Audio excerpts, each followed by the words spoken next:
¿Qué tal si yo te dijera esto? Que cada paso que das está guiado por la firme creencia de que tienes el poder de hacer que las cosas pasen.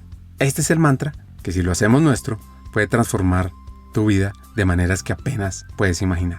Nietzsche decía que debemos ser los arquitectos de nuestro destino, que creer en nuestra capacidad para crear y cambiar es el primer paso para superar cualquier obstáculo. Y Kant, otro pensador alemán, nos enseñaba que nuestras acciones sí están impulsadas por la creencia en nuestro poder, nuestra capacidad de moldear la realidad. Si uno lleva estos conceptos al día a día, al trabajo, a la vida familiar, a las relaciones, esto significa vivir con la convicción de que creer es poder.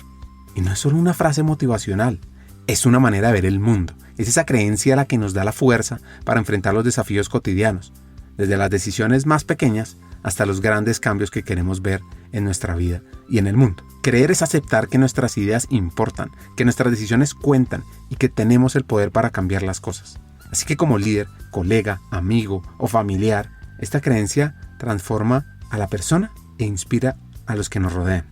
Así que al entrar en este episodio quiero invitarte a reflexionar sobre cómo estás viviendo este mantra en tu vida. Si actúas con la convicción de que puedes marcar la diferencia, o estás inspirando a otros a través de tu propia fe en tus capacidades.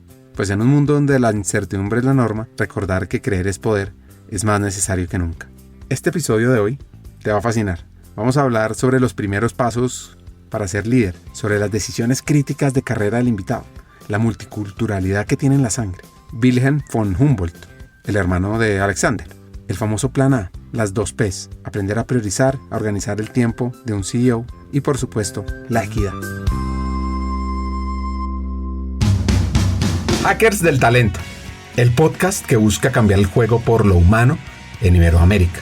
Nuestra tercera temporada está enfocada en ti.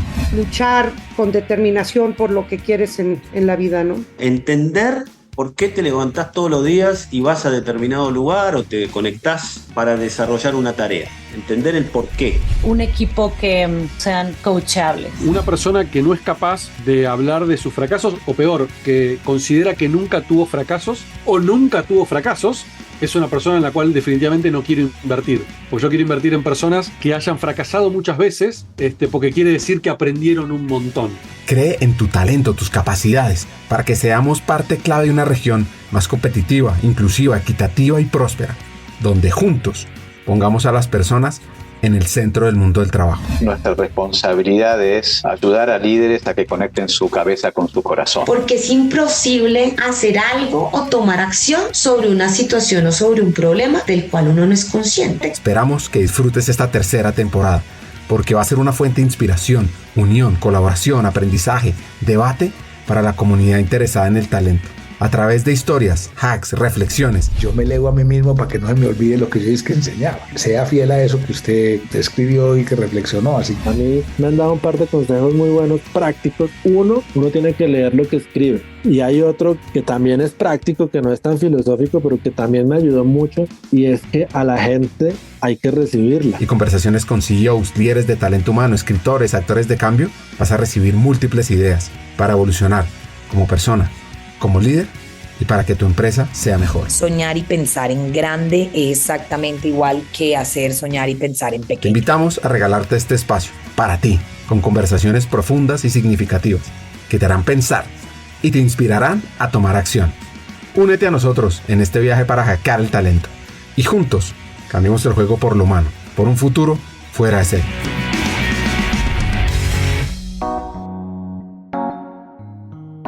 Nuestro invitado de hoy se llama Jawahar Singh, es el CEO de Scotiabank Colpatria. Ahora conoceremos esta gran historia, pero quiero arrancar por cómo llegó por primera vez a Colombia en el 2017. Sí, antes de eso les quisiera contar cómo llegué a Colombia. Y es, habiendo conocido la operación de Scotiabank, yo veía la parte no retail, o sea, no de persona natural, sino la parte corporativa, empresarial, de mercado de capitales y de banca de inversión. Colombia era el país donde Scotiabank no había podido desarrollar una franquicia de banca corporativa exitosa. En Chile éramos número 1, 2, 3 en todos los league tables de Bloomberg, en Perú también, en México también, en Brasil también. Entonces, como yo quería, creo que te conté, yo nunca tuve la idea ni tenía en mi plan quedarme indefinidamente en Toronto. Para mí era un paso, era una rotación por el ejército, si se quiere, de prepararme y posicionarme y ganar la confianza de los ejecutivos del banco en Canadá. Y cuando ya sentía que estaba listo, le propuse a ese mismo señor, James, le dije, bueno, James, y fue una conversación de un viernes a las 7 de la noche, que fue el primer error que no vuelvo a cometer. Uno no debe tener conversaciones casi que existenciales de la carrera de uno un viernes a las 7 de la noche, ya con la semana saturada en la emoción de ese personaje. Y le dije, ya cumplí mi ciclo acá, quiero regresar al field, quiero estar cerca de los clientes, quiero liderar nuevamente un negocio, un equipo de negocios. Y cuando analizo todas las oportunidades que hay, me llama la atención Colombia. Creo que yo soy la persona para darle la vuelta a ese equipo, los resultados y el negocio, y esa es la posición que más me va a beneficiar a mí en la etapa que estoy en mi carrera. Su reacción fue, no, there's no, una F, way, I'm sending you to Colombia, we've been there for 10 years, hemos estado ahí por 10 años, nuestro negocio corporativo ya es simplemente una franquicia que no va a funcionar, así que olvídate, te mando donde quieras. Puedes ir a Londres, a Nueva York, donde estabas aplicando antes. Puedes ir a Chile, a Perú, a México, a Brasil.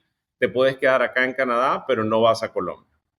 Y claro, ese viernes yo llegué a mi casa bastante desmoralizado porque yo seguía creyendo en mi mente y en mi corazón que esa era la oportunidad que yo quería. Yo no quería mantener un negocio que otra persona haya hecho, construido y simplemente, tú sabes, mantenerlo a flote, sino yo quería marcar la diferencia y sabía que eso iba a desarrollar y proponer unas habilidades en mí totalmente diferentes. Entonces, hablé con mi esposa y ella me dijo, bueno, tú nunca te has dado por vencido, no aceptas un no, ¿por qué esta va a ser la excepción? Regresa el lunes y le cuentas y lo convences. Bueno, me dio energía, me dio ganas y preparé un pequeño documento ya para no llegar en una conversación muy aérea, sino un poco más concreta. Era un pitch book de 3 páginas que decía, se llamaba algo así como Colombia, the missed opportunity for Scotiabank, la oportunidad desaprovechada para Scotiabank. Y tenía ahí algunas láminas y comparativos y benchmark. Y Ricardo, ese señor, fue un lunes a las 6:30 de la mañana, él y yo los dos llegábamos muy temprano. Yo no sé hasta el sol de hoy si él me compró el cuento y lo logré convencer, o si él decidió simplemente, este muchacho es muy terco, me sale más económico su liquidación en Colombia que en Canadá, así que lo mando allá y me olvido de él. Al final, da igual la razón por la cual él decidió darme esa oportunidad, porque fue la mejor oportunidad que tuve en mi carrera. Recibí un equipo de 200 personas, dejé un equipo de 400 personas. Recibí un negocio que perdía plata históricamente en la parte corporativa. Colpatria era un banco muy exitoso en la parte de banca empresarial y banca personal y pyme, pero en corporativo, como te dije, todavía no. Y ese era el valor que traía Scotiabank a la mesa, precisamente.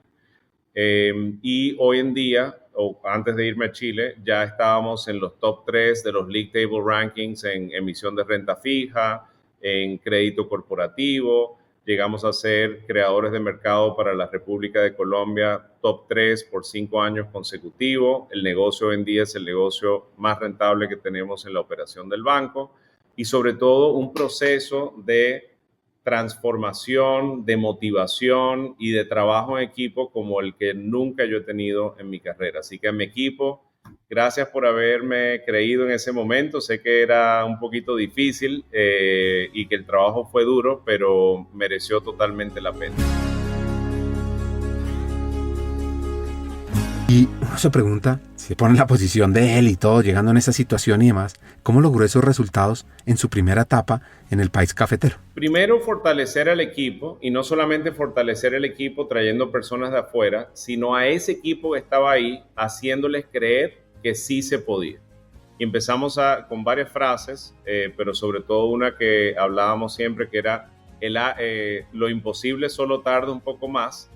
Y yo cuando llegué como a los 3 meses empecé a decirle, equipo, aunque los resultados no lo hayan demostrado, ustedes son el mejor equipo de banca corporativa que Scotiabank tiene en la región. Y los conozco a todos. Era una mentirita blanca, Ricardo, debo decirte, porque todavía yo no los conocía lo suficiente para hacer un statement tan como firme como ese, pero ellos empezaron a creerse los mejores. Y solamente por ese cambio de que sí se puede, sí somos capaces, sí la vamos a lograr, los resultados empezaron a cambiar dramáticamente. Mucha cercanía con los clientes, mucha consistencia con los clientes. Los clientes nos habían percibido como inestables, como inconsistentes, y eso cambió. Y tener muy claro en qué éramos buenos y dónde íbamos a jugar, pero más importante, dónde no íbamos a jugar o qué íbamos a despriorizar. Yo tengo una forma de ver los negocios y la vida, si se quiere, bastante binaria, y es all in, all out. O estamos y lo vamos a hacer excelentemente bien, no perfecto, porque no creo que la perfección existe, pero sí con un estándar muy alto de tratar y aspirar de ser los best in class, o no estamos. Entonces, hacer un poco de todo y mucho de nada no es una filosofía de negocio que yo haya notado que le haya dado éxito a ningún equipo ni a ninguna empresa. Entonces empezamos a hacer esos trade-offs de qué dejábamos de hacer para concentrarnos en donde sí éramos buenos y donde sí íbamos a jugar. Y la verdad me siento muy orgulloso, pero sobre todo muy agradecido del equipo. Son unos cracks. Hoy sí te lo puedo decir con total confianza y sinceridad, que tenemos el mejor equipo de banca corporativa, no solamente para Scotiabank en la región, sino probablemente también el mejor equipo de Colombia. Me siento muy orgulloso. Creer es poder. Así arrancó el episodio. Nos contó un ejemplo en la empresa. Ahora entendamos en casa cómo se vive. Creer es poder, Ricardo. Me encanta la frase, el arte de hacer lo posible. Eso lo vivimos en el banco y con los equipos. Yo creo que cuando uno se propone algo, lo logra. A veces tarda un poco más, pero sí se logra. Y tuve un ejemplo muy lindo con mi hijo hace poco, en este año escolar pasado. Él, en su regreso a Colombia, entró al colegio, aplicó o participó o compitió para ganar un puesto en la Liga Uncoli de fútbol. Muchos niños y amiguitos, e inclusive algunos profesores le decían, no, Yavar, él se llama igual que yo, eso es imposible lograrlo el primer año, eso hay que esperar el segundo año, es muy difícil, ya los equipos están casi que identificados y formados. Y él llegaba a la casa muy desmoralizado a decirme, papá, quiero estar en un coli, creo que puedo, pero me están diciendo todos que no. Y yo le dije, Yavar, eres el mejor defensa que ese colegio tiene. Si todavía no lo han visto, no te preocupes, eso no cambia quién eres y lo que yo sé que eres capaz. Y todos los días le decía, eres el mejor, eres el mejor, eres el mejor, eres el mejor. Que yo me creyera que él fuese el mejor o no, da igual, Ricardo, porque al final él se la creyó. Y adivina qué, no solamente entró al equipo, sino que en su último partido, que lo pude ver y me erizo porque me fascinó, yo llegué por temas de trabajo justo al medio tiempo. Él lo habían hecho capitán del equipo para ese partido. Ya a la final de la temporada estaban perdiendo 4-0 el partido. Y otra vez en el medio tiempo me acerqué a él, no sé si se debe o no se debe, pero me acerqué y le dije, recuerda que eres el mejor. Lleva a tu equipo a ganar, que sí se puede. Y adivina que remontaron, hicieron 6 goles y retuvieron, no le hicieron ni un gol en el segundo tiempo y terminaron ganando el partido 6-4. Entonces, que mi hijo arrancara el año escolar pensando o dejándose impregnar de ideas y de pensamientos de que no se podía, y esa palabra no, que yo tengo un poquito de alergia a ella, y terminara haciendo el equipo, jugando como capitán en ese último partido, que no es lo importante, pero la forma en el que él gestionó el equipo, les dio ánimo, les levantó la moral, y que remontaran 6-0 en el segundo tiempo. Les prometo que vamos a conocer mucho más sobre liderazgo, equidad, Toronto, Chile, hacks de vida, además de su historia. Y es que hay que entender su pasado. Imagínense que su abuelo paterno era indio, jugador de polo. Conoció a su esposa española viviendo en Europa. De su madre sus abuelos, pues o sea, los abuelos de Jabbar eran de Tennessee. Sus padres se conocieron en República Dominicana. Imagínense todas estas conexiones globales, porque los abuelos de Jabbar fueron allá para hacer negocios, en una ciudad que se llama La Romana. Ahí se encontraron. Y de todo esto, ¿qué significa vivir entre tantas culturas? India, España, Estados Unidos y Dominicana. Pues empecemos por la comida. O sea, en mi casa se comía comida española, hindú, algo de dominicana, americana, no tanto. Pues con todo respeto, no es conocido ese país por su arte culinario. Pero también en las formas. O sea, yo hablo en español más o menos. He mejorado mi castellano en Colombia, pero realmente pienso y me desenvuelvo mucho mejor en inglés. Y eso es parte como de la crianza de mi madre, que siempre nos hablaba en inglés en la casa. También estudié en un colegio británico cuando era pequeño. Así que una mezcla de culturas, de historias, de formas, y eso realmente yo creo que me introdujo de forma muy orgánica, muy natural a la diversidad, equidad, inclusión, que es un tema tan importante y relevante hoy, pero desde que nací. ¿Qué le enseñaron sus padres? Y ahí te diría, y tal vez me salté esa parte, mi padre en su forma de crianza pues fue estricto, disciplinado, riguroso, me enseñó la importancia de la ética de trabajo, del compromiso, de la responsabilidad. Él fue un atleta de alto rendimiento, entonces muy competitivo. Él no nos enseñó a conformarnos por segundo, tampoco como hoy en día muchos padres dicen, no, lo que hay que hacer es divertirse, etc. Yo creo en eso, que hay que divertirse, hay que disfrutar lo que uno hace, pero hay que hacerlo con ganas de ganar, de competir, y en las victorias y en las derrotas hay aprendizaje. ¿Qué hiciste bien para haber ganado esa victoria? O ¿qué tienes que hacer mejor en la próxima vez para así poder tener un chance de ganar? Entonces eso se lo agradezco. Me enseñó a madrugar. Él siempre me decía, el que madruga, Dios le ayuda. Así que siempre he sido, como se dice en inglés, un early bird. Me despierto muy temprano, entre 4:30 y 5 de la mañana, toda mi vida. Aun cuando estoy de vacaciones, no pierdo ese hábito. Y mi madre, por el otro lado, pues obviamente me enseñó el cariño, el afecto. Mi madre es una persona muy sociable, naturalmente optimista, muy cariñosa, y que se dedicó al hogar. Entonces tuve un complemento muy lindo entre mis padres y les agradezco mucho eso. Y trato de, junto a mi esposa Lisa, pues de criar a nuestros 3 hijos de la mejor manera. Jabbar nació en Maryland, en Estados Unidos, y a los 6 meses de haber nacido se fue a Dominicana. Sus primeros años fueron de mucha libertad, de hacer deporte, de conexión, de estar con los amigos. Llega la adolescencia. Él fue un poco rebelde y también, lo puede uno llamar, tuvo una época de autoconocimiento. Pero ya entrando en la adolescencia, la pubertad, sí debo confesar que fui un poquito rebelde, inquieto, etcétera, pero eso también me formó. Tuve muchísimos tropiezos, aprendizajes. Primero era como un poquito tremendo en el colegio, entonces me metía en problemas muy a menudo. Tú sabes, cosas de muchachos, y podía pelear en cualquier momento, era un poquito impulsivo.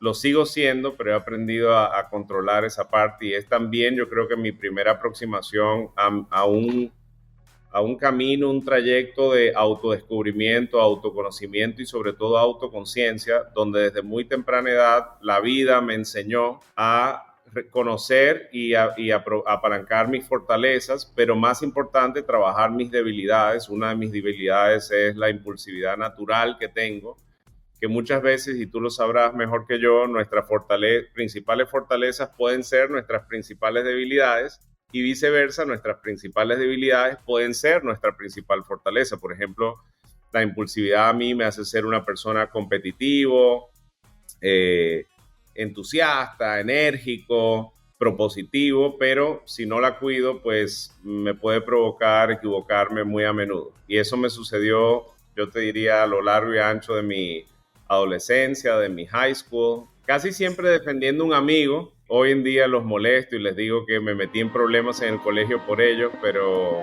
sí. Hay una persona que me fascina, que es Wilhelm von Humboldt, el hermano de Alexander.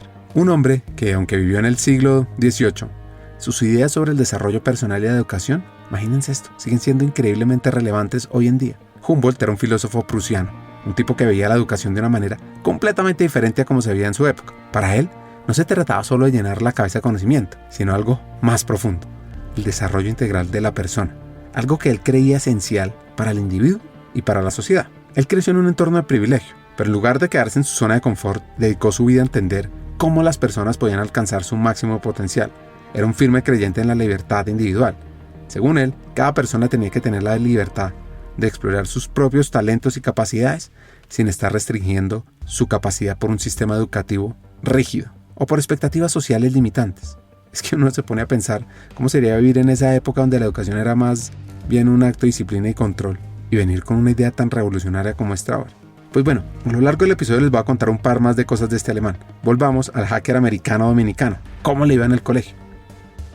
Me iba bien en el colegio, yo creo que porque siempre he sido una persona pragmática.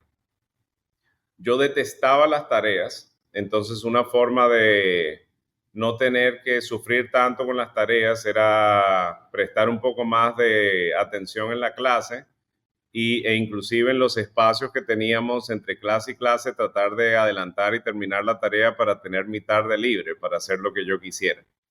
Entonces te diría que me fue bien, nunca quemé una materia ni nada, pero tampoco fui un estudiante de as. La común nota en o anécdota de los profesores en mi scorecard es, tiene mucho potencial, pero no da la milla extra para sacar la A. Yo le dedicaba más tiempo a las cosas más sociables, deporte, por ejemplo, hice casi todos los deportes que te puedes imaginar, equitación, béisbol, baloncesto, tenis, golf, artes marciales. En algunos fui un poco más, si se quiere, destacado o con mayor destreza. En otros, por lo menos, lo jugaba y eso también me enseñó mucho, que hoy en día aplico o hablo con mi equipo y es la diferencia entre ser un generalista o ser un especialista. Pues yo nunca me especialicé a un nivel de muy alto rendimiento en un deporte, pero sí hacía un poco de todo y eso me desarrolló unas habilidades también, creo que llevo para mi vida. Transforma tu futuro hoy. ¿Estás lista? ¿Estás listo para ser esa persona líder que refine talento humano en tu organización? Recuerda, invertir en ti mismo, más que una decisión inteligente, es el acto más poderoso de liderazgo que puedes realizar.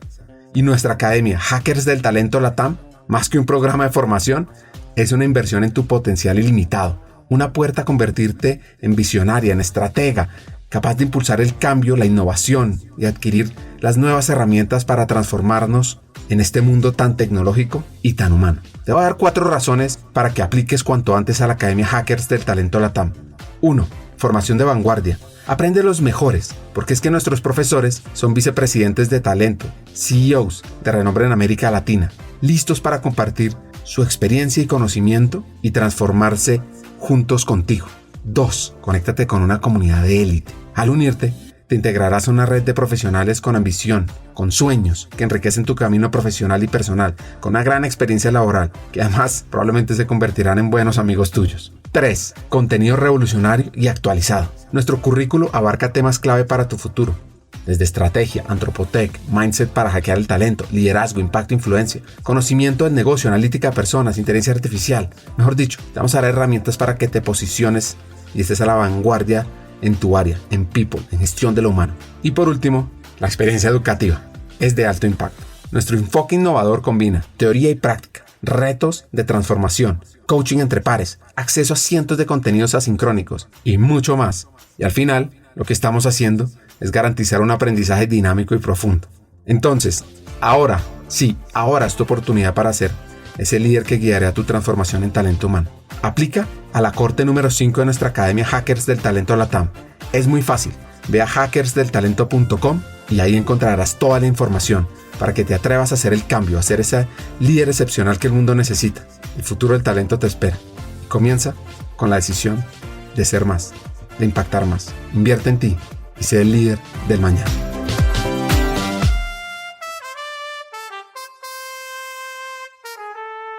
Voy a volver rápidamente a Humboldt. Una de las principales lecciones era que el aprendizaje debía ser un proceso continuo, no algo que terminara al salir de la escuela. Creía que la educación debía estar orientada hacia la vida, no solo hacia el trabajo. Y eso significa que uno debería seguir aprendiendo y desarrollándose en cada etapa de su vida. No porque se vea obligado a hacerlo, sino porque es una parte natural de ser humanos. Esto es algo que podemos poner en práctica hoy en día. Aprendiendo, siendo curiosos, leyendo un nuevo libro, tomando un curso, incluso aprendiendo de las personas que nos rodean. Y de Humboldt, otro de sus principios fundamentales, que me fascina, era el equilibrio entre desarrollo intelectual y físico. Él veía la educación como cuestión de mente y cuerpo. Defendía a la actividad física y al contacto con la naturaleza como vitales. Me imagino que por la influencia de su hermano para el desarrollo personal. Y esto lo podemos aplicar muy fácil en nuestras vidas. En lugar de ver el ejercicio como una obligación, podemos verlo como una parte esencial de nuestro crecimiento personal. Es que no se trata de hacer deporte, sino de conectarnos con el entorno y cómo eso influye en mente y espíritu. Así que la educación para Humboldt, más que un acto solidario, era un tema profundamente social. La interacción con otros era crucial para el desarrollo de la persona. Y aquí es donde entra su idea de la educación ética y moral. Porque no solo se trataba de ser inteligente, sino de ser una buena persona, de tener principios, de vivir de acuerdo a ellos. En la práctica, significa rodearnos de personas que nos desafíen, que nos inspiren y con quienes podamos ser nosotros mismos, compartir nuestras ideas y valores. Pues bueno, volviendo a Jabbar, ¿qué pasó en la universidad? Atención al caso que vivió en la empresa de la familia, siendo él un ejemplo a no seguir para otros. Me gradué temprano del colegio, recién cumpliendo 17 años, y decidí trabajar y estudiar al mismo tiempo. Entonces estudié en la Pontificia Universidad Católica Madre y Maestra de Santo Domingo, estudié ingeniería industrial.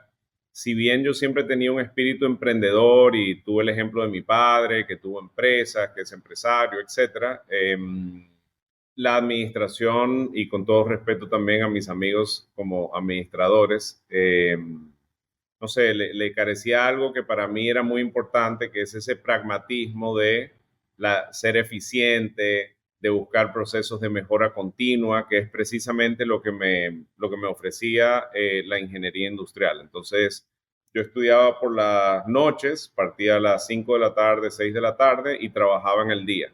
Mis primeros 3, 4 años fue en las empresas de mi familia, trabajando con mi padre, pero no como el hijo del dueño de la empresa, sino como un empleado más común y corriente. De hecho, muchas veces, recuerdo en una ocasión, no fui con camisa y corbata, y pues yo fui el ejemplo a todos los empleados de cuál era el código de vestimenta en ese momento en la empresa.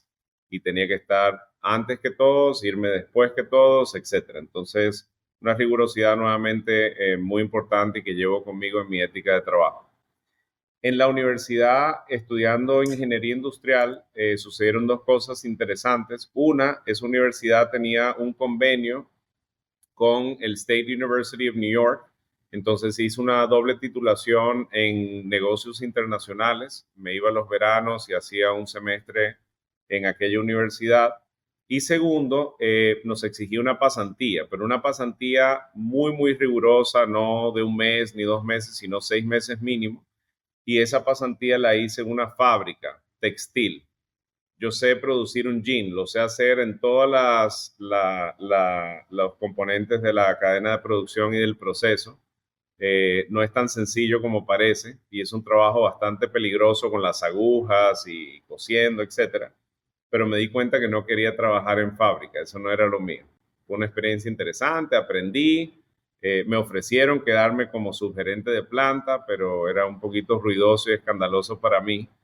Y entonces, terminando esa pasantía y todavía volví a trabajar en el negocio de mi padre, y recuerdo una conversación donde hablábamos de la importancia de conocer, de trabajar con los bancos, y yo desperté una curiosidad de ver, quería ser empresario, quería emprender, quería tener mi propio negocio, pero qué mejor que aprender del lado de la banca, cómo ven los negocios y cuáles son como esa dinámica y esa relación tan simbiótica e importante en cualquier ciclo de una empresa, pero desde el lado, digamos, de la banca. Entonces me fui a hacer una rotación por 1 año en un banco de origen español, pero un banco local muy boutique llamado Banco López de Haro. El presidente de ese banco, que era amigo de mi padre, al señor José Antonio Rodríguez, le agradezco siempre haberme dado esa oportunidad, porque fue un programa de rotación por todo el banco,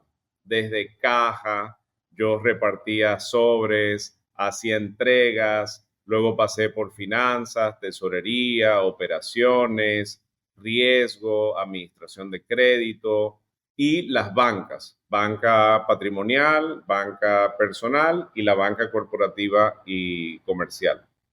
Y como al año de terminar ese programa, cuando fui a hacer mi despedida, mi entrevista de salida y de agradecimiento al presidente del banco, él me dijo, pero ¿por qué no te quedas? Bueno, yo le había entregado un informe que no me lo habían pedido, pero cada área que yo pasaba, yo iba haciendo un pequeño análisis de oportunidades de mejora, de eficiencias que yo había notado, obviamente con toda la ignorancia del mundo, porque yo no era un especialista de banco, pero sí siempre he tenido como un sentido común y un pragmatismo, insisto, siempre.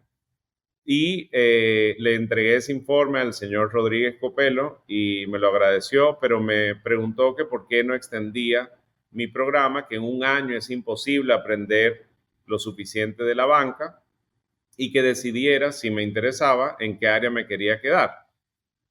Pues me causó muchísima curiosidad y le dije, perfecto, all in, y decidí ingresar a la parte de banca empresarial y banca corporativa. Eso fue en el 2007, por ahí, y ahí inició mi camino en la banca. Y cada día me fue apasionando, motivando, inspirando más, sobre todo porque como siempre tenía ese sombrero, esa espinita de querer eventualmente ser emprendedor y empresario, pues cuando uno trabaja en banca empresarial, corporativa, banca de inversión, uno aprende no solamente de una industria, sino de todas.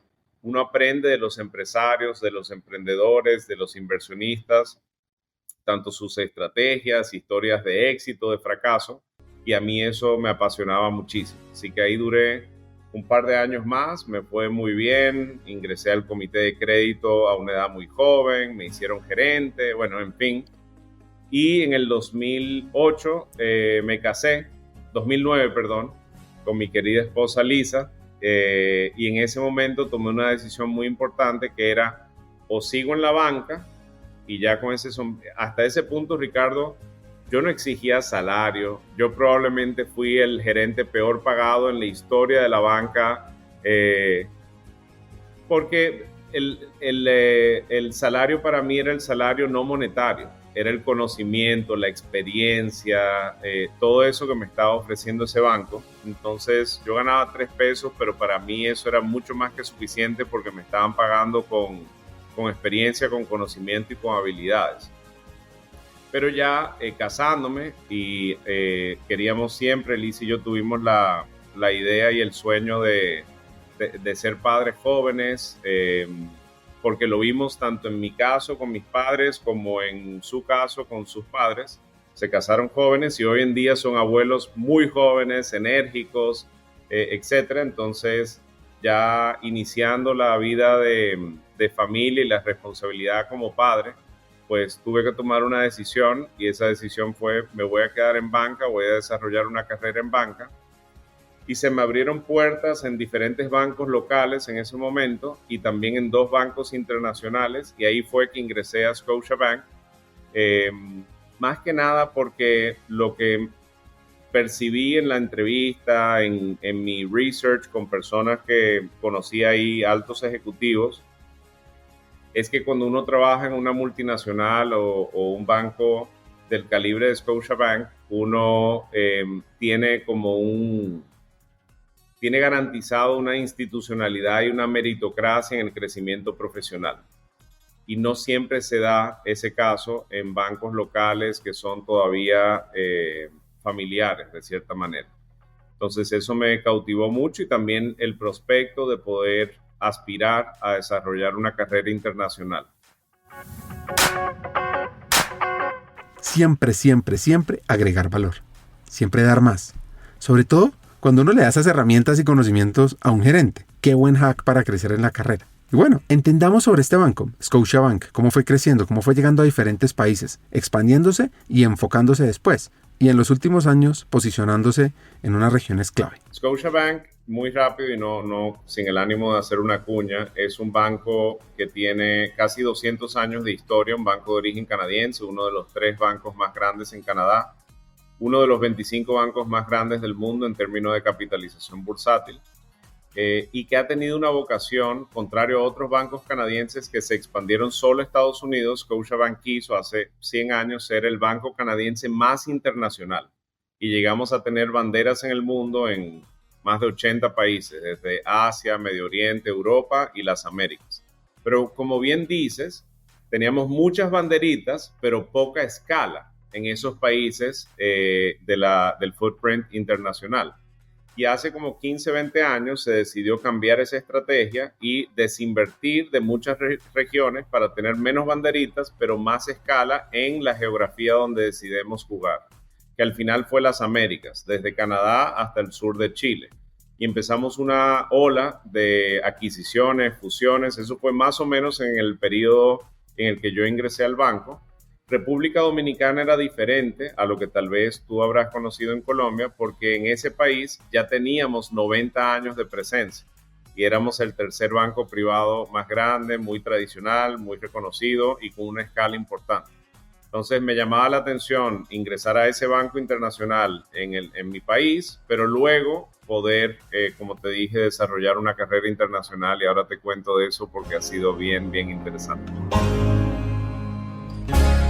Para terminar las historias y las ideas del prusiano Humboldt que hablamos a lo largo del episodio, todo este crecimiento de las personas tiene que tener un impacto positivo en la sociedad. La idea era que al convertirnos en mejores personas, estamos también construyendo una mejor comunidad, un mejor país, un mejor mundo. Así que si quieres seguir sus ideas, no solo te enfoques en tu propio desarrollo, sino en cómo puedes utilizar tus habilidades y conocimientos para hacer del mundo un lugar mejor. Wilhelm von Humboldt pasó gran parte de su vida trabajando para reformar el sistema educativo prusiano, convencido de que si se lograba que las personas se desarrollaran plenamente, la sociedad en conjunto prosperaría. Y estas ideas, hoy por hoy, siguen siendo más relevantes que nunca. Se trata de ser curioso, de no conformarse con lo que ya sabemos, de buscar un equilibrio entre mente, cuerpo y espíritu, de relacionarnos con los demás desde un lugar de respeto y crecimiento mutuo, y de pensar cómo nuestro desarrollo personal tiene un impacto en lo que nos rodea. Así que cuando pienses en ti, recuerda a Humboldt, pregúntate: ¿estoy aprendiendo por la vida o por el trabajo? ¿Estoy equilibrando mi crecimiento intelectual con mi bienestar? ¿Me estoy rodeando de las personas que me desafían a ser mejor? Y lo más importante, ¿estás utilizando tu crecimiento para contribuir al bien común? Esto es lo que Humboldt me ha enseñado, y es un mensaje que sigue siendo vital para nosotros. Pues volviendo a la historia de hoy, uno de los momentos como pareja que él tuvo fue tomar la decisión de quién iba a ser el líder de carrera y para dónde seguir. Primero debo de hacer el primer reconocimiento, y es que como pareja, Liz y yo tomamos la decisión justo antes de embarcarnos en esa carrera internacional de que yo me iba a quedar trabajando y desarrollando mi carrera en banca, y ella iba a poner en pausa su carrera, que estaba siendo muy exitosa, primero como abogada y luego como profesora, para dedicarse al hogar, a la familia y a todas las cosas que francamente, Ricardo, es un trabajo que yo sería incapaz de hacer. Las veces que me ha tocado jugar ese rol en propiedad, digamos, de forma interina o por encargo, ya sea porque ella está en un viaje o otra cosa, es muy difícil, es muy exigente. Entonces, tomamos esa decisión. Lisa dejó su carrera en pausa por un momento, a dedicarse a ser madre a tiempo completo y todos los otros roles que eso conlleva. Y en ese momento, cuando ya yo había cumplido un ciclo en República Dominicana y había llegado casi que al techo de lo que podía hacer, estaba encargado de todos los negocios de banca corporativa y comercial. Yo empecé siendo un gerente de relación del segmento más pequeño, como un pyme grande, empresarial, pero mediano. Y fui creciendo, luego teniendo equipos, haciéndome cargo de otros negocios. Tuve muchas promociones en un corto periodo de tiempo. Pero con mucha responsabilidad, y ya yo veía que si quería seguir creciendo tenía que abrir nuevos horizontes y probablemente buscar un mercado un poquito más grande. Antes de que me cuentes de salir, perdón que te interrumpa, pero Bueno, para que no se me vaya la idea, ¿cómo, no sé si te acuerdas, cómo era tu estilo de liderazgo en ese momento cuando te dicen ya tienes gente a cargo? Pues tú ya has estado en una planta y eso, sí, seguramente, pero ya en un banco con otro tipo de talento. ¿Cómo fuiste como ese jefe por primera vez? es una gran pregunta y doy un paso atrás y siempre lo digo. Yo aprendí más de liderazgo y me formé más mis habilidades de líder cuando yo no tenía ni una persona a cargo. Cuando ingresé al banco a Scotia y no tenía a nadie a cargo y tenía que competir con otros equipos con capacidades limitadas, que sí tenían personas a cargo, estaban con un portafolio más atractivo, más grande, más corporativo, ahí fue cuando realmente yo tuve que sacar de abajo y desarrollar habilidades de liderazgo. ¿Cómo qué? Pues influencia estratégica, comunicación efectiva, poder convencer, liderar, inspirar a otras personas que jerárquicamente no dependían de mí. Y esa experiencia, te digo de verdad, Ricardo, la recuerdo, la añoro, la agradezco, porque después de ahí, cuando uno tiene un equipo, y mi equipo que hable por mí, no yo por mi propio liderazgo, pero uno siempre queda con la duda, y sobre todo en países latinoamericanos que seguimos siendo un poquito más jerárquicos, si se quiere, en algunos casos reverentes al jefe. En los países desarrollados eso es menos prominente, pues yo siempre me cuestiono, trato de revisar si la gente me está siguiendo porque me creyó el cuento, porque los logré inspirar en una idea, porque están de acuerdo con el plan estratégico, el horizonte, la meta que nos hemos trazado juntos, o si lo están haciendo simplemente por la noción de que hay que seguir el jefe y hacerle caso.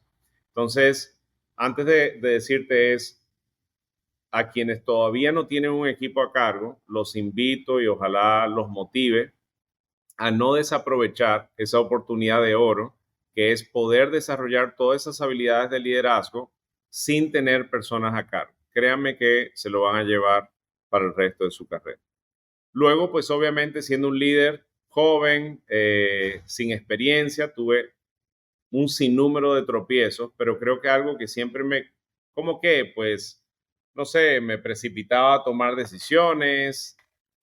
¿Qué más te puedo decir? Tal vez era demasiado exigente y me podía faltar empatía porque el resultado y la meta y el compromiso y el cumplimiento y etcétera. Pero algo que sí siempre he tenido es, yo creo que una cercanía, una empatía como persona antes que cualquier cosa. Yo no veo a las personas en el trabajo como un instrumento, como una herramienta, como un objeto, sino como personas con nombre y apellido. Entonces siempre con sus historias he tratado de ser un líder bastante humano.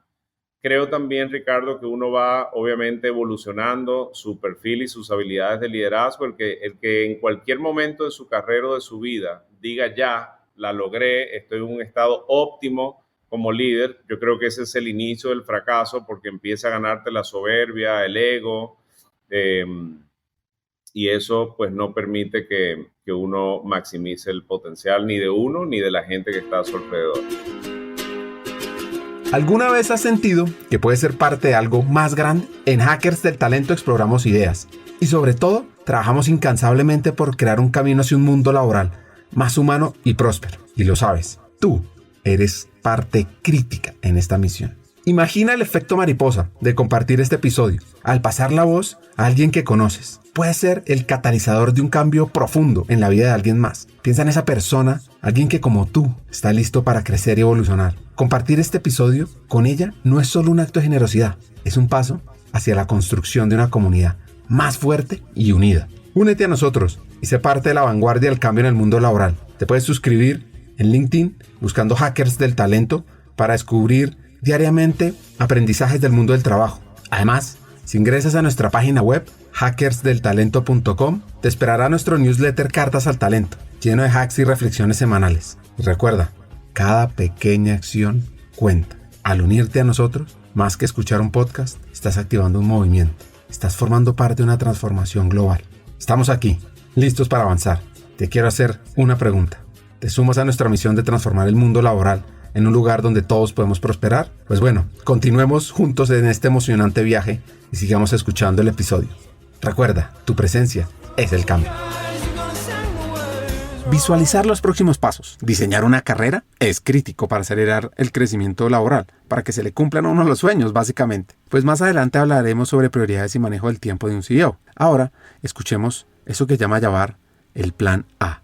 Yo siempre he pensado en tener un plan A. O sea, me siento, analizo, pienso y trato de trazar una trayectoria pensando de atrás hacia adelante. O sea, ¿cuál es mi fin, mi the end, mi último día profesional en el banco? ¿En qué posición, en qué país, con qué nivel de compensación, con qué nivel de responsabilidades, retos, etcétera, etcétera, etcétera? Y desde esa meta final o ese destino final, iterar hacia atrás cuáles son los pasos anteriores que yo debería hipotética y teóricamente cumplir para poder acercarme más a esa meta final. Eso no es estático en el tiempo, eso va cambiando, pero en cualquier instante de mi carrera, desde que yo recuerdo hasta el día de hoy, yo tengo ese mapa de una trayectoria con cada paso intermedio o paradas, si se quiere, de cómo llego a ese destino final. Creo mucho en plan A, no plan B, C, D, o muchas personas que usan, y con todo respeto, es mi forma de pensar, no quiere decir que sea la correcta, pero veo demasiadas veces cuando la gente se da mucha opción, mucha optionality, como se dice en inglés, lo que suele pasar es que no tienen como un foco y una dirección de hacia dónde van y por qué. Entonces creo más en eso. De hecho, me estoy leyendo un libro, recién lo inicié ahora en la vacación, que se llama Burning the Boats o Burn the Boats. Y se trata de eso, habla de muchísimos ejemplos, pero en la época de la conquista del Imperio Romano, ellos llegaban a un territorio que iban a conquistar y quemaban los barcos para que los soldados supieran que era un plan A. No era, llego al territorio, lo trato de conquistar y si no funciona, pues, o si doy mi esfuerzo medio, entonces tengo mi bote para regresarme. No había opción. Ese es el plan. Y te lo digo porque en ese pensamiento yo tenía una posición identificada en Toronto que era como director de finanzas corporativas para Latinoamérica. Yo sabía que era una posición de formación, de esas posiciones catapulta, que o te va muy bien después de eso o te va muy mal, es binario, es make or break. Y yo estaba obsesionado en conseguir esa posición porque sabía que era la que me iba a habilitar los próximos pasos en mi carrera. Y el líder de esa posición, a quien le tengo mucha admiración, respeto y sobre todo agradecimiento, como que no me pescaba tanto. Entonces, traté de ser un poquito más creativo y apliqué o llamé a otros líderes en Nueva York, en Londres, en Chile en ese momento, en Global Banking and Markets, para decirle, ya quiero ser móvil, quiero iniciar mi carrera internacional, siempre con un caveat o con un asterisco, y era la posición ideal a la que le estoy apuntando es esta en Canadá, de finanzas corporativas para Latinoamérica, pero no se me está dando, así que si tienes una posición en tu área, me gustaría aplicar, pero por favor llamen primero a James, al señor que era el líder de esa posición a la que yo quería, para que él diga si está de acuerdo o no está de acuerdo. Yo con eso lo que quería hacer, Ricardo, era mandarle señales de humo a ese señor James de que me pescara y que yo era un activo valioso, no por mis méritos propios, sino por mis ganas de hacer las cosas y hacerlas bien, y de crecer y de aprender y de prepararme. De las 3 posiciones que te dije, 2 me ofrecieron trabajo, pero me ofrecieron trabajo habiendo llamado a este señor James, y en una visita que le hizo al país y yo dejándolo ya en su hotel, él me dijo, ¿tienes ropa de invierno? Y le dije, sí, por supuesto, yo voy todos los años al invierno. Y me dice, bueno, empácalas que te vienes a Toronto. Así que ese fue mi primer paso. Como te dije, creo que cuando conversamos aquella vez, tuve una parada interina por Nueva York, pero fue muy breve, y luego nos mudamos, Lisa, yo y los niños, a Toronto, y vivimos allá por 2 años muy felices. Muy frío en invierno, pero muy agradable en verano. Toronto es una ciudad llena de sorpresas y curiosidades que de pronto no conoces. Te voy a dar algunos datos. Toronto tiene el sistema subterráneo comercial más grande del mundo, el llamado PATH, con 30 kilómetros de túneles que conectan más de 1.200 tiendas y servicio bajo las calles del centro de la ciudad, permitiendo a los habitantes y visitantes evitar ese famoso frío invernal. Durante más de 30 años, la Torre Cian fue la estructura más alta del mundo, 553 metros de altura. Hoy, aunque ya no es la más alta, sigue siendo un icono de la ciudad y un destino turístico muy popular, con ese famoso piso de vidrio. Toronto además es una de las ciudades más diversas del mundo. Más del 50% de la población nació fuera de Canadá. Se hablan más de 140 idiomas. Esto hace a Toronto un crisol de culturas, con barrios vibrantes que representan casi todas las naciones del mundo. Y por último, John Street, que atraviesa Toronto de sur a norte, fue reconocida en un tiempo por el libro Guinness de los Récords como la calle más larga del mundo, con una longitud de 1.900 kilómetros, desde el lago Ontario hasta Rainy River en la frontera con Minnesota. Vivir en Toronto es una ciudad muy organizada, muy ordenada, funciona. El invierno no es tan agresivo. No sé si tú escuchaste esa historia del argentino que se va a Toronto y empieza muy feliz y luego se va muy molesto, digamos, para no decirlo de una forma ofensiva, por el frío de Toronto. Luego te paso el cuento porque es muy chistoso. Realmente la ciudad está diseñada para el invierno, entonces tiene algo que se llama The Path, que son kilómetros y kilómetros de un camino por debajo, soterrado, que es como un centro comercial, no es nada oscuro, feo, no es el subway de Nueva York, que es muy elegante, muy lindo, muy limpio. Entonces uno, entre el transporte público que uno toma y ese path, pues trata de evitar esa agresividad del frío del invierno. Aquí el primer aprendizaje, te diría, es, y ya habiéndonos mudado 5 veces en un poquito más de 9 años, te puedo decir, uno como ser humano, y Alicia a mí nos pasa siempre, tiende en estas transiciones a mirar o ponerle un ojo crítico al país que te estás recibiendo y un ojo nostálgico y romántico al país que estás dejando. Entonces llegamos a Toronto y nos hacía falta el calor del Caribe, la sociabilidad de las personas, lo amable, lo alegre que eran. En Toronto obviamente es más frío, más pragmático, más disciplinado. Pero luego cuando nos mudamos de Toronto a Colombia, pasó exactamente lo opuesto.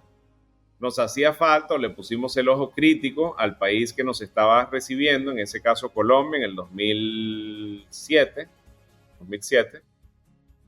y el ojo, 2017, perdón, y el ojo nostálgico al país que estábamos dejando. Entonces llegamos a Bogotá y nos encontramos con este caos, donde la frase "qué pena con usted" se usa muy a menudo y nos molestaba un poco al comienzo porque era como nos hacía falta la eficiencia y la eficacia de una ciudad como Toronto. Luego nos mudamos de Colombia a Chile y pasó lo mismo. Nos hacía falta la amabilidad del colombiano, la cultura, la alegría, y ahora que nos mudamos de Chile a Colombia, creo que ya aprendimos, sobre todo porque es el primer país al cual hemos regresado después de tanto movimiento y nos ha ido súper bien en estos 2 años que tenemos de regreso a Colombia. Como arrancó el episodio, él estuvo en Colombia, en esa primera travesía, y luego pasa a Chile. ¿Cómo es esa experiencia? Y Chile era en esa ruta, en ese plan A que te dije o que te comenté que siempre tengo como en mi mapa mental de mi plan de carrera. Chile era el último paso o el último peldaño que yo quería o que aspiraba llegar para cerrar mi ciclo de banca corporativa y de banca de inversión. ¿Por qué? Porque era el portafolio más grande que teníamos y creo que todavía tenemos en Latinoamérica. Es un portafolio de 24 billones o 24 mil millones de dólares en cartera de crédito. Es más grande es 2 veces el tamaño de Scotiabank Colpatria, solo ese negocio. Era un equipo grande, 500 personas, unos profesionales increíbles con muchísima experiencia. Y mi jefe en ese momento, cuando me dio la oportunidad, me dijo, hipotéticamente, ese negocio hace 300, no queremos que haga 301, pero tampoco 299. Queriéndome decir, es un negocio maduro, estable, que le va bien, pero que ya llegó a su máximo potencial. Y como yo no sé hacer caso en ese tipo de cosas cuando se me impone un pensamiento limitante, dije no, aquí hay algo más que se puede hacer. Y llegué rápidamente a entender con el equipo, tal vez a traerle como un aire fresco, una energía nueva, diferente. No, a ellos la historia era diferente, no era hacerles creer que eran los mejores, ya sabían, porque los resultados lo daban, sino decirles, aun cuando somos los mejores, entre comillas, siempre se puede hacer más. Así que no entremos en ese mundo de la complacencia, de la soberbia, de pensar que somos el síndrome del gigante, que se piensa superior. No. Con humildad, bajemos la cabeza y analicemos como equipo qué más se puede hacer y qué más se puede dar. En un contexto muy difícil, porque era post-estallido social, yo llegué allá en el 2021 y con un cambio de gobierno que el presidente Boric tomó la posesión en marzo del 2022. Y ahí los mercados empezaron a reaccionar post-pandemia, hubo retiros pensionales importantísimos que secaron los mercados de capitales. Entonces, en un contexto muy difícil, social, económico y político, pues pudimos hacer un trabajo, el equipo pudo hacer un trabajo impresionante y dimos un 30% más de la utilidad neta que mi jefe me había dicho que era como el techo y el piso al mismo tiempo, no quería ni más ni menos.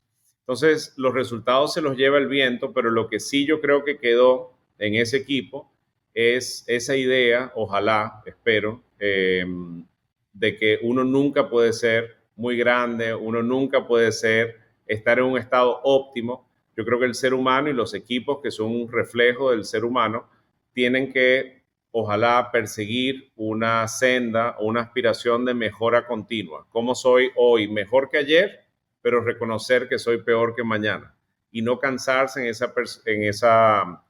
en perseguir un proceso de mejorar humildemente. Quiero que saques tu libreta y pongas atención a esto. O dice en inglés, que me encanta esa frase, what got you here won't get you there. Lo que te ha traído hasta acá no te va a llevar allá. Y cuando uno lo piensa, casi siempre lo que nos ha traído hasta acá, Ricardo, es nuestras fortalezas, pero lo que nos va a llevar allá, lo que va a abrir nuevos capítulos, nuevos horizontes, nuevas posibilidades en nuestra vida, tanto en lo personal como en lo profesional, es trabajar incansablemente en mejorar, en pulir nuestras asperezas, nuestras debilidades. Ahí hay magia por hacer.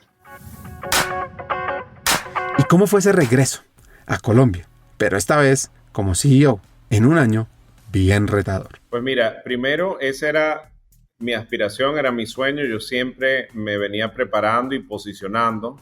Vas a escuchar que hablo mucho de preparación y posicionamiento. Esas son como las dos P's que yo trato de usar, y es aprovechar al máximo mis tiempos en cualquier posición o cualquier cargo para aprender un poquito más, para dar un poquito más. Yo miro los job description como un piso, no como un techo, es decir, es lo mínimo que tengo que hacer mi descripción de cargo, pero luego diseño mi propia descripción de cargo mucho más ambiciosa, más creativa si se quiere, para haber maximizado mi tiempo en cada una de mis responsabilidades.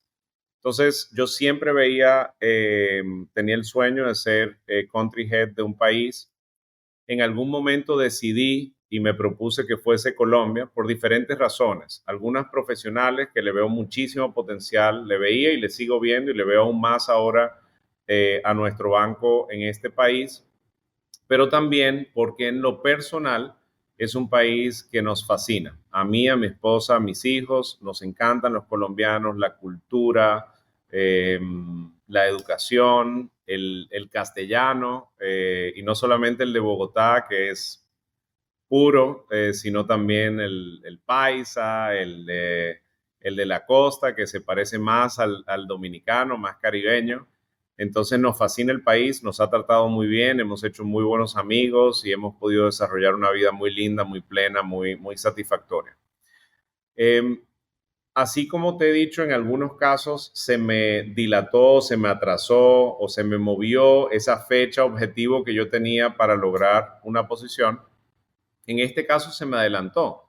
Por lo menos se me adelantó 2 años. Nosotros cuando nos mudamos a Chile no pensábamos estar allá apenas 2 años, sino pensábamos estar 4 o 5 años y luego regresar a Colombia. Pero yo soy creyente y el tiempo de Dios es perfecto y creo que fue una diosidencia, una bendición que nos haya traído en el momento que nos trajo de vuelta, porque mi hijo mayor, que recién había cumplido 14 años, ya está entrando en la adolescencia, entonces haberlo movido a los 16 años versus los 14 tiene una diferencia tremenda. Le hubiésemos hecho un daño muy grande a nuestro hijo, que es muy resiliente, ya te he contado de él, te puedo contar de mis 2 hijas también, pero un consejo que me ha dado, no uno, sino varios mentores que he tenido que han sido también expatriados y que se han movido mucho internacionalmente es: muévase mucho mientras los niños están todavía en su infancia. En la adolescencia trata de crearles una base estable de un lugar que sea su hogar, que desarrollen sus amistades duraderas, que tengan su bachillerato en el colegio de forma estable y que no les muevas mucho el piso en ese periodo de tiempo. Y eso siempre se ha quedado en nuestra mente y en nuestro corazón. Entonces, cuento largo para decirte, se me adelantó el regreso a Colombia, pero ahora viéndolo en retrospectiva fue lo mejor que nos pudo haber pasado. Regresé a Colombia en el momento más difícil, fue el año 2023, yo inicié mi cargo el 1 de enero del 2023, que por cierto es mi cumpleaños, así que una buena coincidencia ahí también.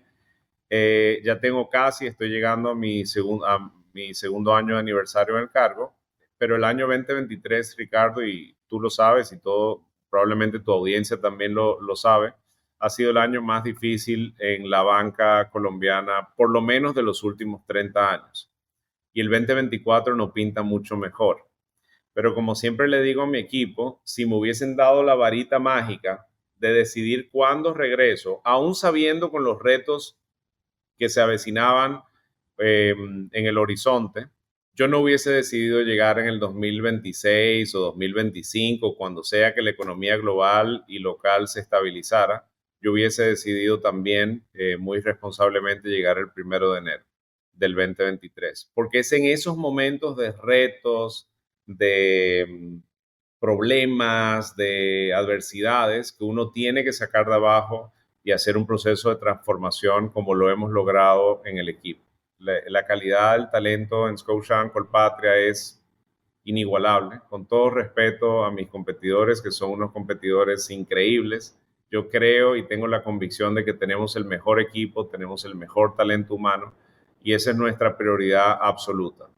Me preguntan muchas veces cuáles son como tus pilares o tus prioridades en el trabajo y en tu función como líder, y es muy sencillo: gente, cliente, gente, cliente, gente, cliente, y en ese orden.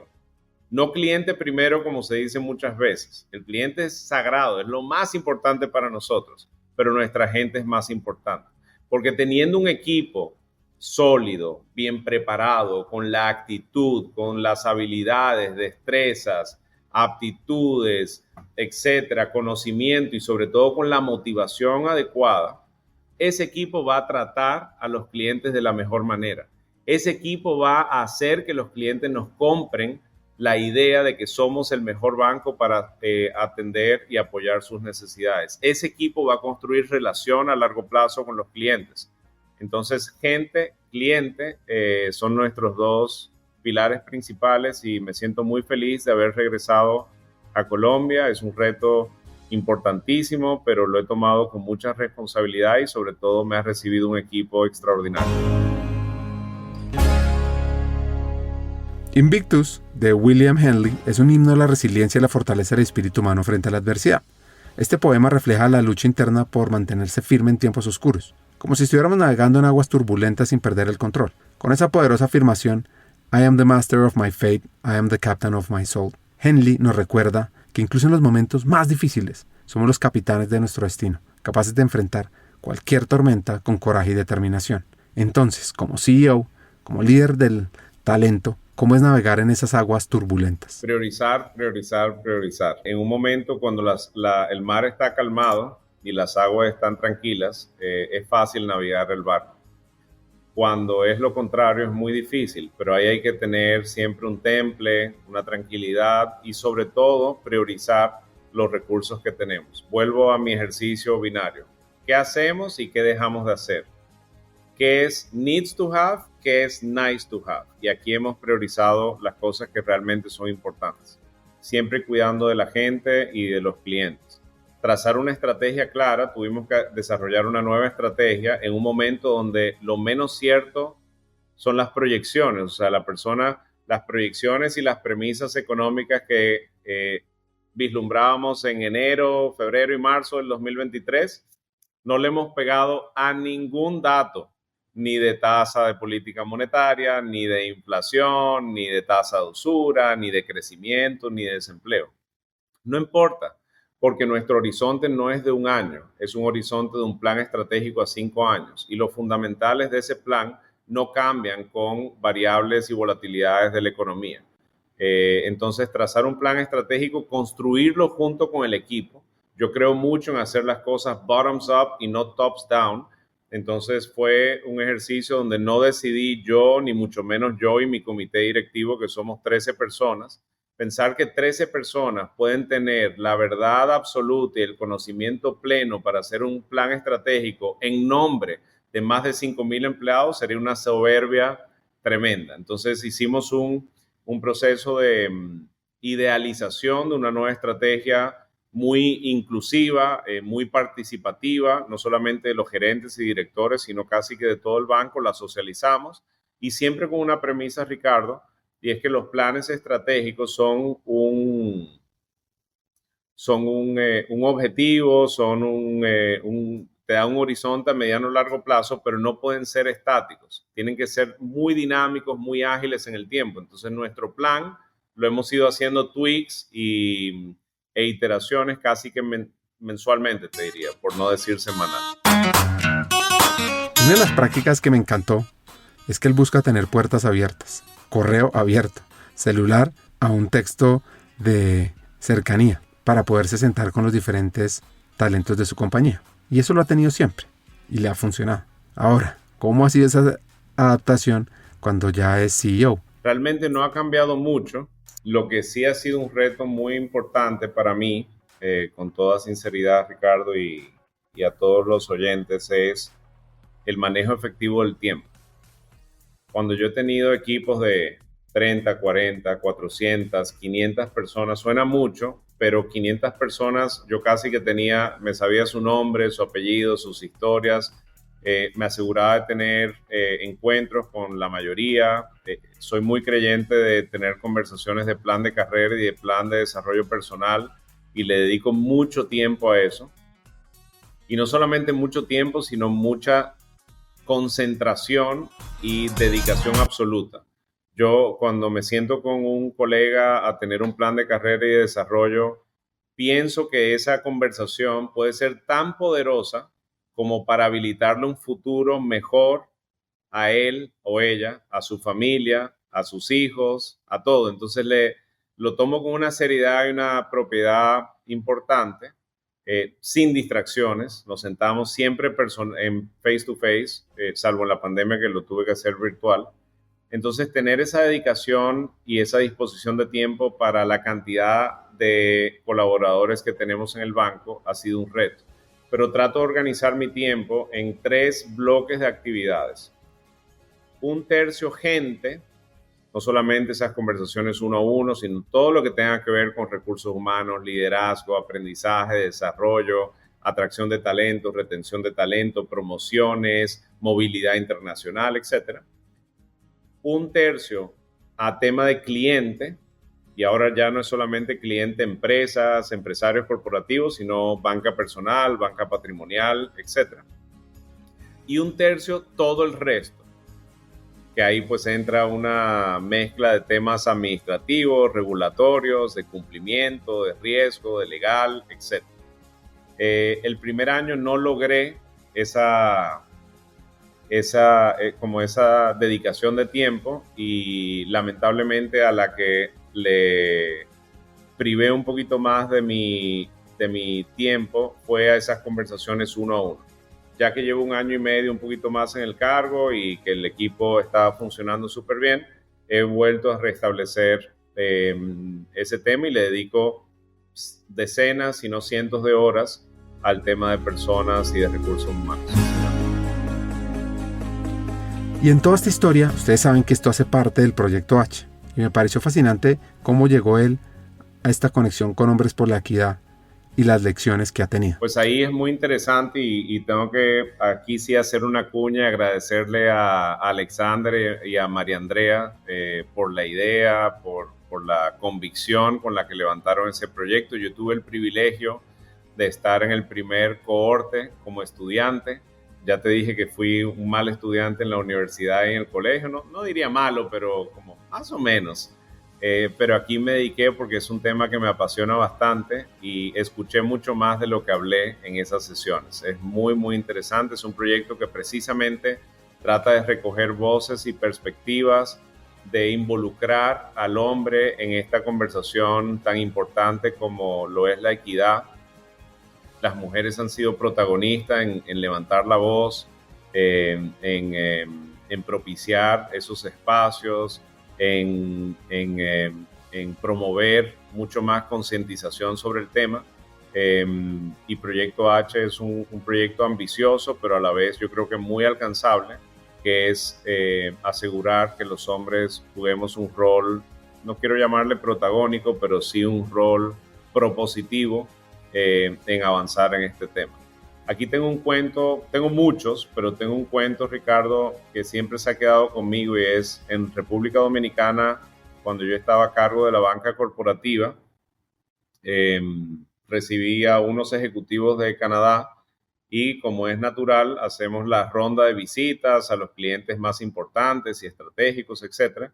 Y yo siempre he tratado de preparar muy bien esas reuniones, prepararme yo, preparar el objetivo de la reunión y que fluya y que el cliente sienta mucho valor agregado de habernos dedicado 1 hora de su tiempo.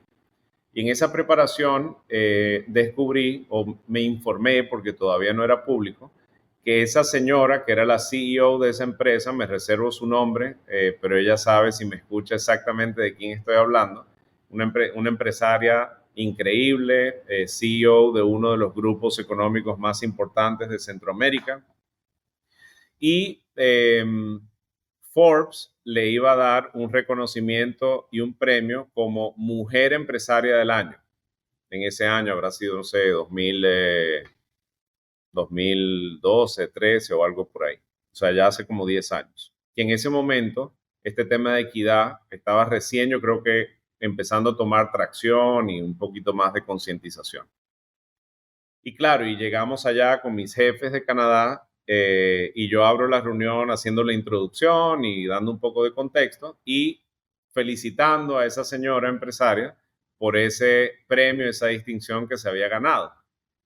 Ella me paró en seco y me dijo: Jabbar, te agradezco mucho, pero no voy a aceptar ese premio, ese reconocimiento. Porque precisamente en el diseño de ese reconocimiento hay un sesgo.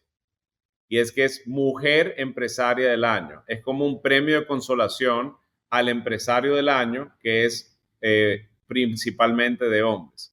Y mientras esas diferencias existan, vamos a seguir teniendo un problema de equidad y de género. Así que si quieren que yo participe en el que es, no sé cómo le llamó, pero de ambos sexos, de ambos géneros, felizmente lo hago.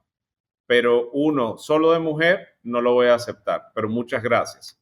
Y claro, eso me dejó un poco impresionado y también con vergüenza, ¿no? Porque yo estaba reconociéndola frente a mis jefes y ella nos está dando toda una cátedra de por qué eso no lo veía bien. Y eso me hizo entender y reflexioné mucho desde ese momento, Ricardo, que es cierto. O sea, no solamente las mujeres, sino muchos otros grupos, llámese discriminación por edad, por etnia, por color de la piel, por preferencia sexual, han tenido históricamente una desventaja en los 500 años que existe el capitalismo.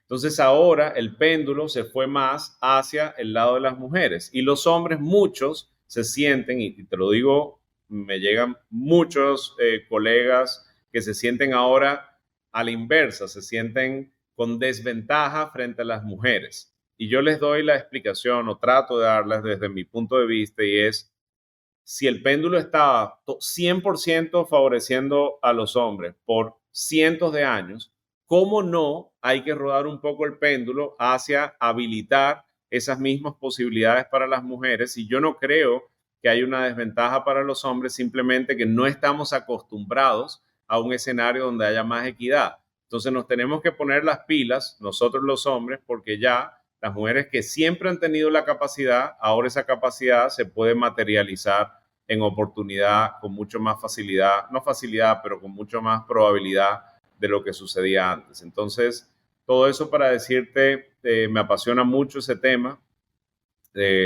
Tú usas mucho la palabra de humanizar, me encanta, porque es precisamente eso. Proyecto H se trata de humanizar un poquito más a las empresas, a los empresarios, a las personas, al mundo, digamos, corporativo, en concientizar sobre un tema tan relevante como dar igualdad de condiciones. Al final yo creo que las mujeres no esperan favoritismo ni mucho menos, sino que haya un level playing field, o sea, que las condiciones y las posibilidades sean miti-miti, como se dice en inglés. Por cierto, si quieres ser un líder de talento humano, estar a la vanguardia, te daría curiosidad de pronto meterte a www.hackersdeltalento.com y aplicar a la sexta corte de la Academia de Hackers. Pues bueno, volviendo al episodio, ¿qué prácticas se ha implementado en temas de equidad? Pues suena un poco feo yo decirlo, pero mi equipo lo sabe y lo dice, y sobre todo otras entidades lo reconocen así. Yo creo que en tema de equidad, diversidad e inclusión, Scotiabank es un referente, sin duda. Y lo es porque, y desde que yo entré al banco hace 15 años, yo creo que Canadá es un país naturalmente mucho más avanzado en temas de diversidad, equidad e inclusión que muchos otros. Y esa cultura que ha habido en el banco y que ha existido creo que por siempre, es algo que se nos inculca en nuestra forma de liderar.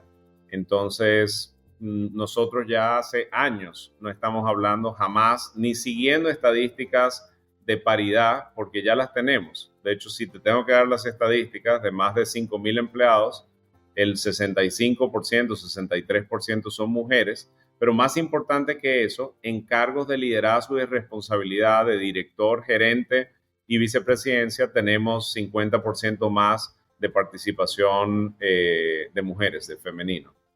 Entonces, eso de conseguir como esas estadísticas está bien, pero eso no puede ser algo aspiracional. Eso es un piso, es lo mínimo. Y sobre eso hay que construir mucho más. Entonces, ahora estamos viendo temas de gobierno corporativo y junta directiva para tener más participación también de mujeres. Pero insisto, no es solamente un tema de equidad mujer-hombre, sino es algo mucho más amplio, y lo que tratamos de asegurar, ahí sí te diría rajatablas en el banco, es que todos los empleados y todos los colaboradores, los Scotiabankers, se sientan felices de trabajar en el banco, se sientan seguros en su día a día, no sientan ningún tipo de discriminación, y de haberlo, porque el mundo no es perfecto y el ser humano sobre todo es imperfecto, tenemos los canales de escalar y de resolución de esos temas muy, muy eficientes y efectivos. Para ir cerrando esta gran conversación, qué mejor que un par de consejos. Me han dado muchos consejos. Te diría que el mejor consejo que me han dado y que siempre he escuchado a mi padre decir es: las oportunidades son calvas y se alan por el pelo. Y eso me ha marcado siempre en reconocer que el éxito es como el encuentro o esa intersección entre la oportunidad y la preparación. Y hay que estar no solamente bien preparado, sino muy posicionado, insisto, muy atento a ver cuáles son esas oportunidades para no desaprovechar. Y el mundo está lleno de oportunidades, es infinito.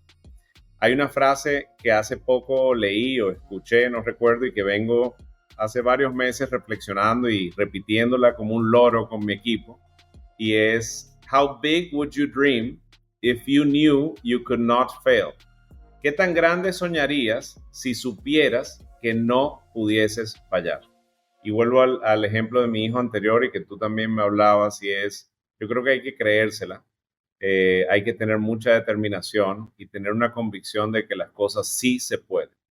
Obviamente, las cosas que estén en la dimensión de la posibilidad, ¿no? O sea, un ser humano hasta ahora no ha sabido volar, no tiene alas, no puede quedarse debajo del agua indefinidamente, pero en la medida de nuestras capacidades, cualquier persona, no importa de dónde venga, dónde esté, que sepa que puede llegar tan lejos y tan alto como quiera soñar.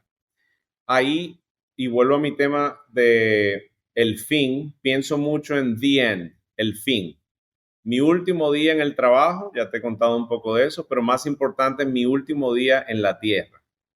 Siempre he pensado que esa mañana me va a llegar un ángel, una voz, una premonición de que hoy, Jawad, es tu último día. Y eso puede ser mañana, en 10 años, o ojalá en 30, 40 años. Y antes yo le daba mucha importancia a cómo se ve ese último día. ¿Dónde estoy? Estoy rodeado de amigos, de afecto, con mis hijos, con mis nietos, mis bisnietos, ojalá, si Dios me lo permite. Por supuesto, al lado de mi esposa Lisa, no me veo en mi último día sin ella o sin yo estar a su lado. En el campo, en la playa, todo eso que uno sueña y romantiza un poco. Pero lo que he pensado hace unos años es más importante de cómo se ve, es cómo se siente ese último día.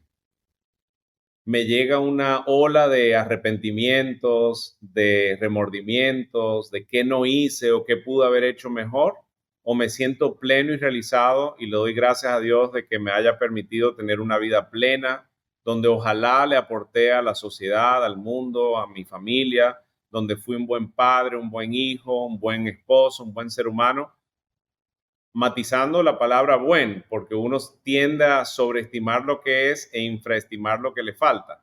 Pero bueno, entonces pensar en el fin, the end, y aprovechar esa infinidad de oportunidades que van a haber entre hoy a ese último día, es algo que siempre me motiva y que me ha causado mucha intriga y francamente me ha inspirado a tratar de dar lo mejor de mí en todas las facetas de mi vida, reconociendo que no he llegado ni cerca a ese potencial que ojalá tenga algún día.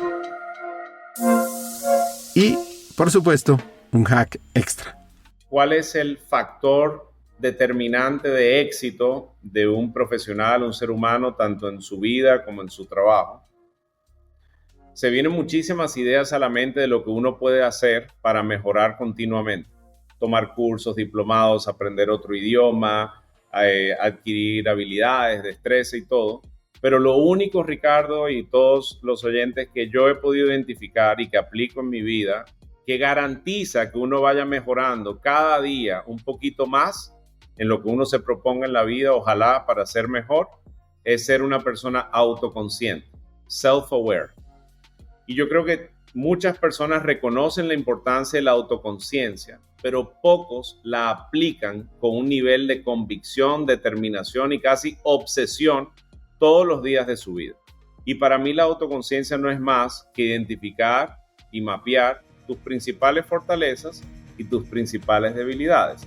Y sobre todo en las debilidades, irlas trabajando, mejorando cada día incansablemente para ir habilitando esas nuevas posibilidades en tu vida. Entonces, que un ser humano y un profesional sea autoconsciente, para mí es casi que es lo que yo busco, eso combinado con la actitud en cualquier entrevista. No me importa tanto el currículum ni dónde estudió, pero si veo que es una persona sensata, coherente, que reconoce y conoce sus fortalezas y cómo las utiliza para hacer las cosas bien, pero sobre todo es humilde en reconocer sus debilidades y convencido en trabajarlas para mejorar, esa persona es un éxito garantizado. Siempre tendrá una parte en mi equipo y te aseguro y les aseguro a todos que a esa persona le irá muy, muy bien.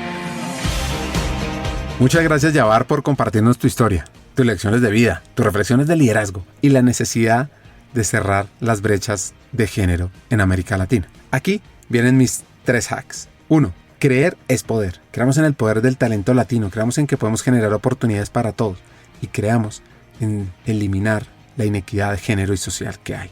en nuestra región. 2. Define tu plan A y ve por él. Y 3.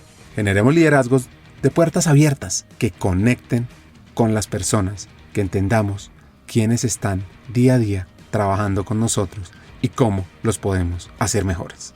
Hasta un siguiente episodio y sigamos hackeando el talento.